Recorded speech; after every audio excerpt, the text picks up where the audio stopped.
बिस्मिल्लाहिर्रहमानिर्रहीम। अस्सलामुअलैकुम दोस्तों। उमर खान, कुरमली खान, अली खान, बहावलदीन और मुबारिज़ खान अपने लश्कर को लेकर फातह की हैसियत से दहली शहर में दाखिल हुए थे।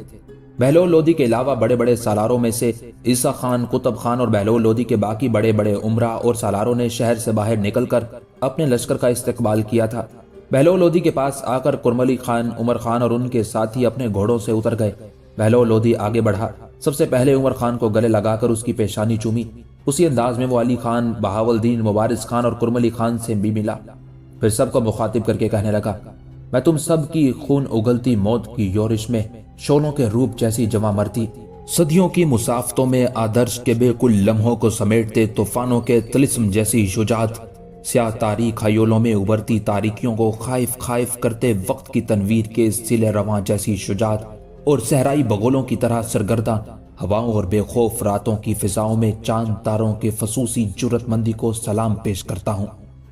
जिस तरह तुम लोगों ने यके बाद दीगरे कामयाबियां और फतुहात हासिल की हैं, ये किसी आम सालार का कारनामा नहीं हो सकती, और मुझे उम्मीद है कि आने वाले दौर में हमारी ऐसी फतुहात और कामयाबियों का सिलसिला जारी रहेगा। यहां तक कहने के बाद बहलोल लोदी जब खामोश हुआ तब कुरमली खान मुस्कुराते हुए कहने लगा, सुल्तान मोहतरम, जो अल्फाज आपने इस्तेमाल किए हैं उनका मैं हकदार नहीं हूं। आप यूं जाने इस उमर खान ने मुझे कुछ नहीं करने दिया। उसके बाद कुरमली खान ने अपने हिस्से के लश्कर के साथ वहां पहुंचने, उमर खान के उसे पड़ाव में रखने और खुद दोनों लश्करों पर शब खून मारने की तफसील कह दी थी। ये सारी तफसील जानने के बाद कुछ देर मुस्कुराते हुए बहलोल लोदी उमर खान की तरफ देखता रहा। फिर कहने लगा, उमर खान, मेरे पास अल्फाज नहीं है जो मैं तुम्हारे लिए इस्तेमाल करूं। जिस कदर मैं तुम्हारी तारीफ करूं उसी कदर कम है। मेरे अजीज साथियों, अब तक हमारे मुखबिर जो खबरें लाए हैं उनके मुताबिक ग्वालियर का राजा मान सिंह, उदयपुर का राणा और मालवा का राजा प्रताप देव तीनों ही हमारे खिलाफ एक तरह से गठजोड़ किए हुए हैं। यह गठजोड़ मालवा में प्रताप देव की शह और अंगेख पर हुआ है। लिहाजा तुम सब की आमद से पहले मैंने ये फैसला कर लिया था कि बहुत जल्द सबसे पहले प्रताप देव पर जरब लगाई जाएगी। उसका या उसके साथियों का कत्लेआम नहीं किया जाएगा, उससे मालवा फतह करके लिया जाएगा। उसके बाद प्रताप देव को उसकी गुजर बसर के लिए कुछ इलाकों का हाकिम मुकर्रर कर दिया जाएगा, जहां की आमदनी पर वो एहसन तरीके से अपनी गुजर बसर कर सकेगा। उसे मालवा का राजा नहीं रहने दिया जाएगा, इसलिए कि प्रताप देव राजा मान सिंह और उदयपुर के राणा के साथ मिलकर हमारे खिलाफ साजिशें कर रहा है। यहां तक कहने के बाद बहलोल लोदी रुका, कुछ सोचा। दोबारा वो अपने सारे सालारों को मुखातिब करते हुए कह रहा था, प्रताप देव से निमटने के बाद और उसे गुजर बसर के लिए कुछ इलाके देने के साथ ही हम राजा मान सिंह और उदयपुर के राणा की तरफ भी देखेंगे और दोनों को अपना मती और फरमा बरदार और जेर करने की कोशिश करेंगे। और अगर इन दोनों कुव्वतों में से किसी एक ने भी हमारे आड़े आना चाहा तो फिर कोई उन्हें कत्लेआम से नहीं बचा सकेगा। मेरे अजीज साथियों, कुछ दिन आराम करो, इसके बाद मालवा की मुहिम की इब्तिदा कर दी जाएगी। उसके साथ ही बहलोल लोदी अपने सारे सालारों और लश्करियों को अपने साथ दहली शहर ले जा रहा था। मालवा का राजा प्रताप देव एक रोज अपने अहले खाना के साथ बैठा हुआ था कि प्रताप देव के मुहाफिज दस्तों का सालार उसके सामने आया और उससे मुखातिब करके कहने लगा, मालिक, दो तरह के आदमी आपकी खिदमत में हाजिर होना चाहते हैं। वो सालार मजीद कुछ कहना चाहता था कि बीच में प्रताप देव बोल उठा, कहने लगा, किन की बात कर रहे हो और कौन मुझसे मुलाकात करना चाहते हैं? इस पर वो सालार बोला और कहने लगा, पहले लोग जो आपकी खिदमत में हाजिर होना चाहते हैं वो उदयपुर से आने वाले दो कासिद हैं, और दूसरे हमारे मुखबिर हैं जो आपकी खिदमत में कुछ खबरें पेश करना चाहते हैं। वो सालार यहीं तक कहने पाया था कि प्रताप देव खुशी का इजहार करते हुए कहने लगा, पहले उदयपुर से आने वालों को मेरे सामने पेश करो। इस पर वो सालार वहां से हट गया था। उस मौके पर प्रताप देव ने अपने दाएं जानिब बैठे दोनों बेटों नरसिंह राय और भीम पर नजर डाली, फिर अपने बाएं जानिब अपनी राजकुमारी किरण देवी और कंपल देवी को देखा। बाद में उसकी निगाहें अपनी रानी मंदूरी के जिस्म पर जम गईं और कहने लगा, उदयपुर से अगर कासिद आए हैं तो हमारे लिए क्या पैगाम रखते होंगे? प्रताप देव के उन अल्फाज का किसी ने कोई जवाब न दिया, यहां तक कि वो सालार उदयपुर के दोनों कासिदों को ले आया। प्रताप देव ने उनका बड़ा एहतराम किया, उनको सामने खाली नशिस्तों पर बिठाया। जब वो बैठ गए तब प्रताप देव ने उन्हें मुखातिब किया, अगर तुम्हें उदयपुर के राणा ने भेजा है तो कहो तुम्हारे पास मेरे लिए क्या पैगाम है? प्रताप देव के उन अल्फाज के जवाब में उन दो में से एक बोल उठा, मालिक, आप जानते हैं 74 साल मुसलमानों के सालार उमर खान के साथ होने वाले टकराव के नतीजे में जंग में मारा जा चुका है। वो आपकी बेटी किरण देवी का मंगेतर था। अब राणा ने हमारे जरिए आपकी तरफ ये पैगाम भिजवाया है कि किरण देवी आपके पास उनकी इमानत थी और है। उनका कहना था कि चित्रसाल के साथ किरण देवी का रिश्ता तय हुआ था, लिहाजा किरण देवी के साथ एक तरह से सारे उदयपुर का रिश्ता है और ये रिश्ता चित्रसाल के मारे जाने से खत्म नहीं होना। राणा और उसकी रानी रतबेल दोनों का ये ख्याल है कि जिस तरह चित्रसाल की जिंदगी में आपकी राजकुमारी किरण देवी आपके पास उनकी इमानत थी, चित्रसाल की मौत के बाद भी किरण देवी आपके यहाँ उन्हीं की इमानत है।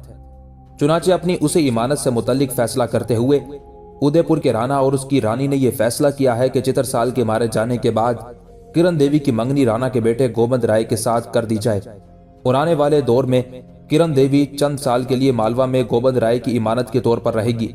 उसके बाद गोबंद राय के साथ वो किरण देवी को ब्याह कर ले जाएंगे। फिलहाल हमारे पास आपके लिए यही पैगाम है। यहां तक कहने के बाद कासिद जब खामोश हुआ तो प्रताप देव और रानी मंदूरी एक दूसरे की तरफ देखने लगे थे। दूसरी तरफ किरण देवी के दोनों बड़े भाई नरसिंह और राय भीम भी आपस में सलाह मशवरा करने लगे थे। इसी दौरान किरण देवी बारूद की तरह फट पड़ी और आने वाले उन दोनों कासिदों को मुखातिब करके कहने लगी, क्या उदयपुर के लोगों ने मुझे भेड़ बकरी समझ रखा है कि चित्रसाल के बाद भी मैं उन्हीं की इमानत हूं और वो चित्रसाल के बाद अब अपने बेटे गोबंद राय के साथ मुझे मंसूब कर देना चाहते हैं। चित्रसाल से भी मेरी मंगनी मेरी मर्जी के खिलाफ हुई थी। सबके सामने जब उस मौजू पर बात की गई तो मैं शर्म और लाज के बाइस बोल ना सकी थी, हालांकि मेरे लिए चित्रसाल में कोई दिलचस्पी ना थी। अब जो आप लोग गोबंद राय का रिश्ता लेकर आए हैं तो क्या मैं कोई बिकाऊ माल हूं, किसी की दबेल हूं, किसी की रखेल हूं कि एक मर गया तो दूसरा मुझे अपनी इमानत समझता रहे। वापिस जाकर अपने राणा से कहना कि मैं उसके बेटे गोबंद राय से ऐसा रिश्ता कायम करने से इनकार करती हूं।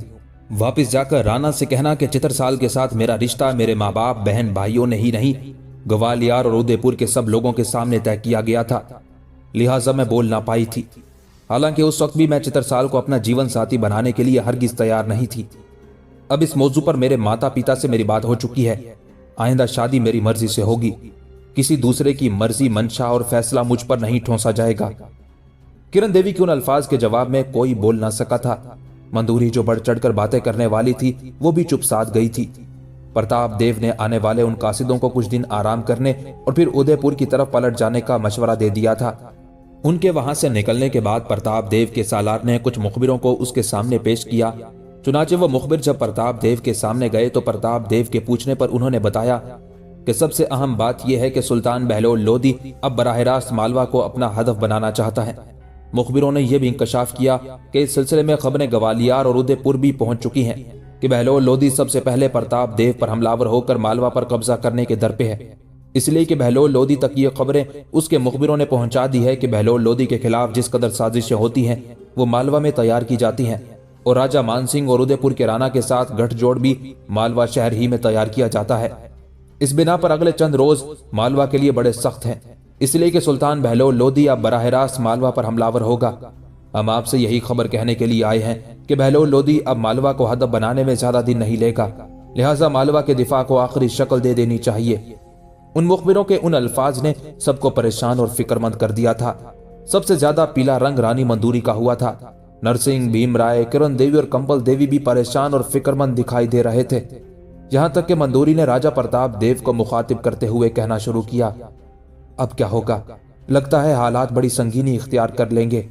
अब तो जंग का नाम सुनकर ही मुझ पर लर्जा तारी होने लगा है, इसलिए कि इससे पहले हमसे बहलोल लोदी का एक सालार उमर खान ही नहीं संभाला जाता था। अब अगर बहलोल लोदी ने अपने पूरे लश्कर के साथ हम पर धावा बोल दिया तो ये सोचना होगा कि हमें क्या करना चाहिए। आखिर बहलोल लोदी के पास वही लश्कर तो नहीं होगा जिसे वो उमर खान की कमानदारी में हम पर ग्वालियर और उदयपुर पर हमलावर होने के लिए भेजता रहा है, जबकि हालात बताते हैं कि उसके पास और लश्कर भी हैं।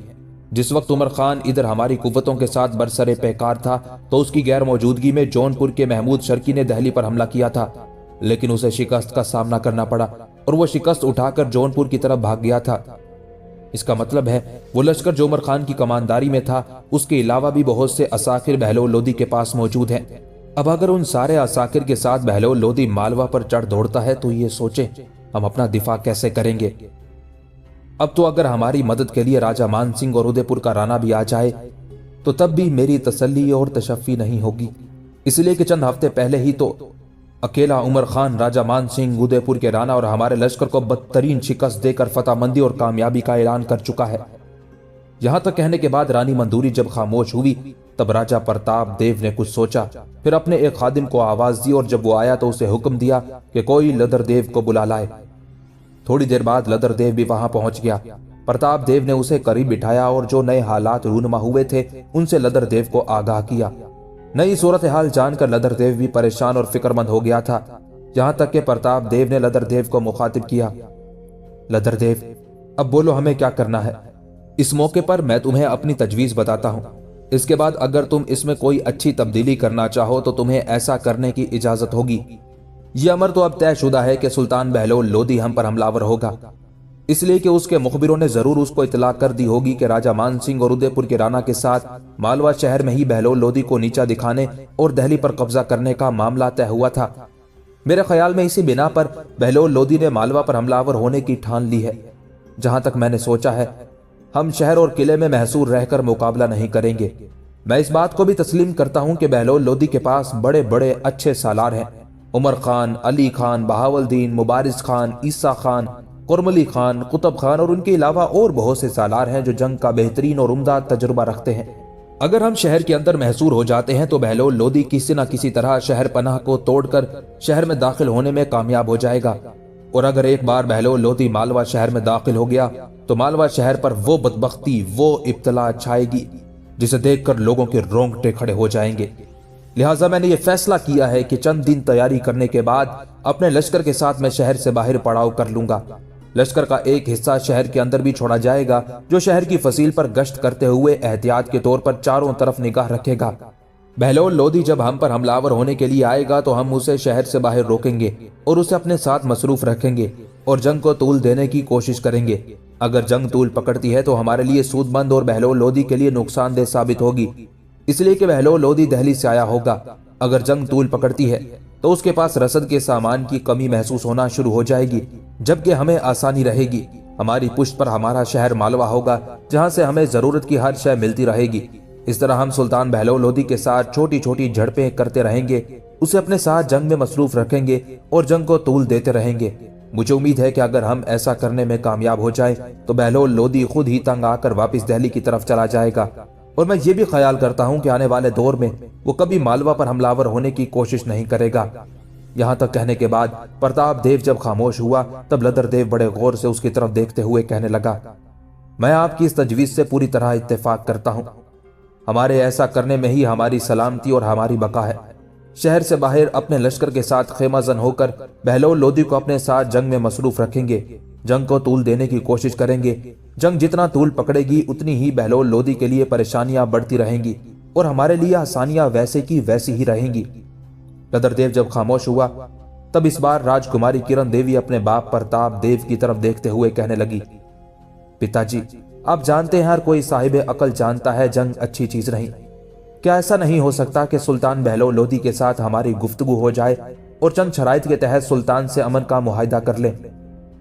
किरण देवी के खामोश होने पर दुख भरे अंदाज में प्रताप देव कहने लगा, बेटी तू मामले को समझ नहीं रही, इसलिए कि बहलोल लोदी के पास उसके मुखबिरों ने यह खबरें पहुंचा दी है कि उसके खिलाफ जंग करने की साजिश राजा मान सिंह और उदयपुर के राणा के साथ मालवा में तैयार होती रही है। इसी बिना पर वो मालवा को अपना हदफ बनाने के दर पे है। अगर हम सुलह की पेशकश करते हैं तो जवाब में मेरा अपना अंदाजा है कि बहलोल लोदी यही पेशकश करेगा कि मालवा शहर उसके हवाले कर दिया जाए।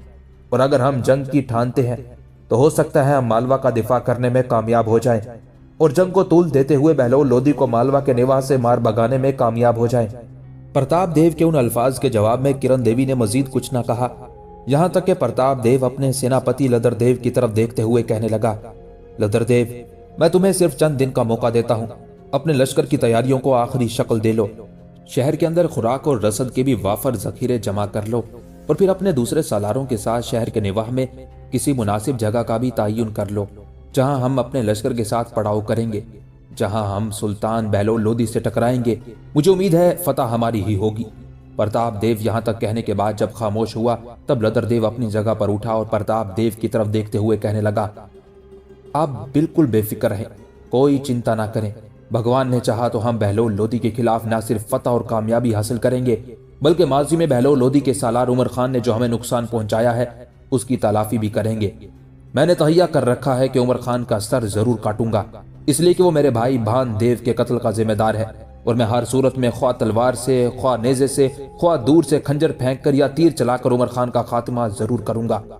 उमर खान के खात्मे पर ही मुझे दिली, कल्बी, ज़हनी सुकून हासिल होगा। इसलिए कि ऐसा करने के बाद ये सोचे मेरी जिंदगी का हिस्सा बन जाएंगी कि मैंने उमर खान से अपने भाई भान देव के कत्ल का इंतकाम ले लिया है। लदर देव के उन अल्फाज पर राजा प्रताप देव भी खुश हो गया था। फिर अपने लश्कर की तैयारियों को आखिरी शक्ल देने के लिए लदर देव राजमहल से निकल गया था। बहलोल लोदी तक उसके मुखबिरों और तिलायागरों ने यह खबरें पहुंचा दी थी कि उसे दिल्ली के तख्तो-ताज से महरूम करने के लिए प्रताप देव के मरकजी शहर मालवा में साजिश तैयार की गई थी और उस साजिश में ग्वालियर और उदयपुर के हुक्मरान शामिल हुए थे। चुनाचे बहलोल लोदी ने फैसला कर लिया था कि उन तीनों से निपटेगा ताकि आने वाले दौर में उन तीनों में से कोई भी बहलोल लोदी के लिए सल्तनत चलाने में मुश्किलात पैदा ना करे। उस सिलसिले में बहलोल लोदी ने पहले ही अपने सालारों से मशवरा कर रखा था। चुनाचे अपनी तैयारियों को आखिरी शक्ल देने के बाद बहलोल लोदी ने एक खासा बड़ा लश्कर तैयार किया और उस लश्कर के साथ उसने मालवा पर हमलावर होने के लिए दिल्ली से कूच किया था। दूसरी तरफ मालवा, ग्वालियर और उदयपुर में भी ये खबरें पहुंच चुकी थी कि बहलोल लोदी मालवा पर हमलावर होने के लिए दिल्ली से कूच कर चुका है। उन खबरों के रद्द अमल में राजा प्रताप देव तो पहले ही अपने लश्कर के साथ बिल्कुल तैयार था। चुनाचे उसकी मदद के लिए ग्वालियर और उदयपुर के हुक्मरान भी हरकत में आ गए थे। ग्वालियर और उदयपुर के राजा दोनों ने आपस में सलाह मशवरा करने के बाद ये तय किया कि इन दोनों के लश्कर मालवा की तरफ जाएंगे, किसी मुनासिब जगह पड़ाव करेंगे और जब बहलोल लोदी प्रताप देव से टकराएगा तो वो मुनासिब वक्त पर बहलोल लोदी के लश्कर के किसी पहलू पर ऐसे जोरदार अंदाज में जरब लगाएंगे कि मालवा की कामयाबी को यकीनी बना देंगे। गो राजकुमारी किरण देवी ने उदयपुर के राणा गोबंद राय के साथ रिश्ता जोड़ने से इनकार कर दिया था और इस इनकार को उदयपुर के राणा और उसकी रानी रतबेल ने बेहद नापसंद किया था। तहम ग्वालियर के राजा, उसकी पत्नी और उदयपुर के उमरा ने यह कहकर राणा और उसकी बीवी रतबेल को मुतमईन कर दिया था कि इनकार मालवा के हुक्मरान प्रताप देव ने नहीं किया, बल्कि ये इनफरादी फैसला है जो उसकी बेटी किरण देवी ने किया है।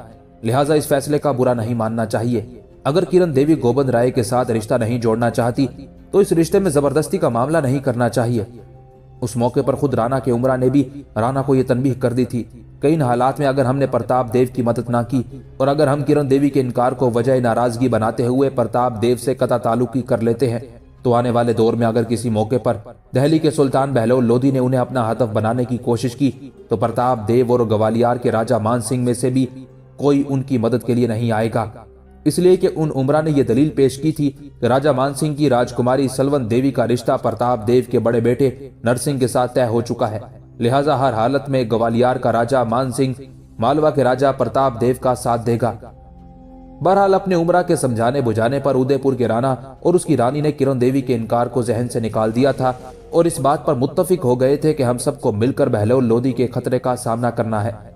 मालवा में जब यह खबरें उठी कि मालवा पर हमलावर होने के लिए दिल्ली का सुल्तान बहलोल लोदी दिल्ली से कूच कर चुका है, तब मालवा के अंदर एक हलचल बर्पा हो गई थी। वो नौजवान जो तेग जनी के फन की महारत रखते थे जोक दर जोक प्रताप देव के लश्कर में शामिल होने लगे थे। आखिर एक बहुत बड़े लश्कर को तरतीब देने के बाद प्रताप देव ने उस लश्कर के साथ मालवा के निवाह में पड़ाव कर लिया था। ये पड़ाव इतना बड़ा था कि जहां तक निगाह काम करती थी खेमे ही खेमे दिखाई देते थे। दूसरी तरफ सुल्तान बहलोल लोदी भी बड़ी तेजी और बर्क रफ्तारी के साथ मंजिलों को समेटता हुआ मालवा के निवाह में पहुंचा और प्रताप देव के लश्कर के सामने उसने पड़ाव कर लिया था।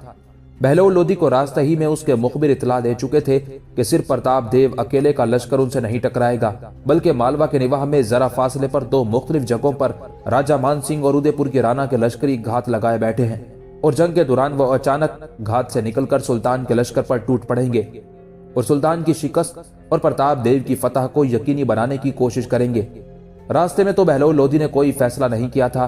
चुनाचे जिस वक्त उसके लश्करी पड़ाव कायम कर रहे थे और लश्कर का एक हिस्सा किसी अचानक हादसे या नागवार सूरत हाल का सामना करने के लिए चौकस था, सुल्तान बहलोल लोदी ने अपने सारे सालारों का इजलास तलब कर लिया था। उस इजलास में ईसा खान, कुरमली खान, उमर खान, कुतुब खान, अली खान, बहावलदीन, मुबारिज खान और दीगर बड़े बड़े सालार और उमरा शामिल थे। रास्ते में मुखबिरों ने जो इतला दी थी वो इतला बहलोल लोदी ने सबसे पहले अपने सारे सालारों को सुनाई। जहां तक बहलोल लोदी का ताल्लुक था तो वह मंगोल सरदार कुरमली खान को अपना बड़ा करीब ख्याल करता था और हर सूरत हाल में उस पर एतमाद और भरोसा करता था। चुनाचे अपना मुद्दा बयान करने के बाद बहलोल लोदी कुछ देर खामोश रहा। उसके बाद कुरमली खान की तरफ देखते हुए कहने लगा, कुरमली खान, सब कुछ कहने के बाद मैंने थोड़ी देर खामोशी इसलिए इख्तियार किए रखी कि तुम लोग आपस में मशवरा कर लो। अब मुझे यह बताओ कि क्या करना चाहिए। कुरमली खान इससे पहले चूंकि अपने सारे सालारों से मशवरा कर चुका था, चुनाचे बहलोल लोदी के पूछने पर कहने लगा,